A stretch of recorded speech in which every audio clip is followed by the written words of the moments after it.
Big Z Reviews. No One Gets Out Alive is a new Netflix horror film that I really enjoyed. It was a lot of fun. You here too? What have you seen? There's something wrong with this place. Even when I'm awake, I see it. I've seen it there. So this stars Christina Rodeo as Ambar. And then she is an immigrant from Mexico that essentially put her life on hold to take care of her ailing mother. And then now that she's died, she came into America illegally, but now she's trying to find work and live the American dream. And she kind of is taken advantage of in a slightly haunted apartment building. And I love that this, like, for the first half of the film, it's pretty much like a straight up haunting film. And it's really effective. It's really good.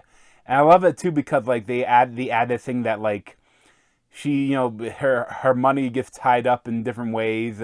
And then the super or whatever takes like a month's advance, so she kind of has to stay in this haunted building, you know, especially because this is one of the places that didn't require an ID, and so she kind of doesn't have too many options. And like the haunting stuff is creepy. Like they do some cool stuff with like weird like kind of wet footprints, and the building is kind of creepy too. But like she just keeps seeing these women kind of, and then they're not there, like, and she's having weird dreams where she keeps seeing this like stone box with something crawling out of it. And there's just a lot of really creepy stuff.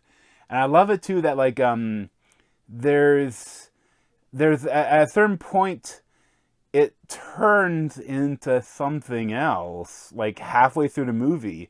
And then that second half is just balls to the wall. And it's like, I don't want to talk about it too much because I don't want to spoil it. But while the haunting aspect is still there, there's also the thing where like the super and his brother are very creepy. And like the guy that played the brother, called Becker, David Figlioli, like he is an imposing figure. And there's some really interesting stuff there. And then it also turned into a little bit of a creature flick. And the creature design is really interesting. And it's kind of like pretty much full CGI. And some of it can be a little goofy when they like fully realize, and it's like, I kind of wish you'd done more to hide it or something. But I appreciate it because it's really weird and creepy and cool and different. And like the only thing I didn't love about the movie is that, you know, it's a little short, like an hour and 20, and that's, you know, a tight horror film. But I couldn't help feel that I would have liked to see a little bit more exposition because it's so interesting.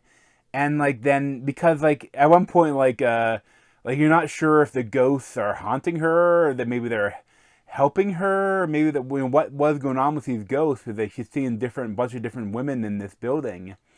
And like she kind of like a door opens up where she's not supposed to go, and she goes in, and there's a lot of exposition is done there, like with her just like exploring this room. And I wish she would have gone back to where there had been more to it, but at the same time I appreciated how tight it was. And also I loved, again, not gonna spoil it, but there's, you know, horror movies love to do a little bit of a false ending, a little bit of a, you know, cliffhanger, or a little bit of like an epilogue where like, ooh, what about that, you know?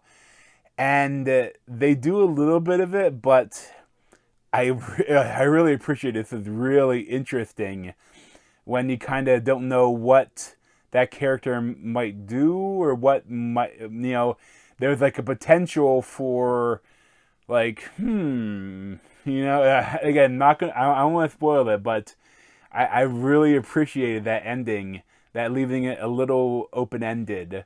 You know, it's and there's just a lot. All the characters are really cool. But I think this again, the thing that I kind of would have liked more of is, you know, there are some fodder characters in this building, like some other women that are living in it, that, you know, they're cannon fodder, and I think that they could have spent a little bit more time with the main character, getting to know them, because it would have mattered a little bit more when they fulfilled their role as cannon fodder.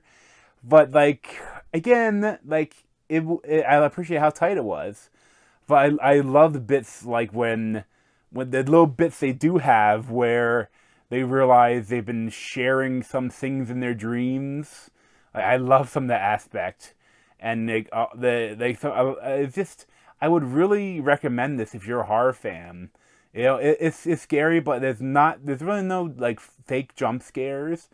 They're even like the actual jump scares, they aren't too jumpy. They're just kind of really more creepy, and I really loved it. I'd probably give like an 8.75 out of 10, maybe even a 9. I thoroughly enjoyed it. So thanks for watching, and if you want to see more of me, you can subscribe down below. Thanks.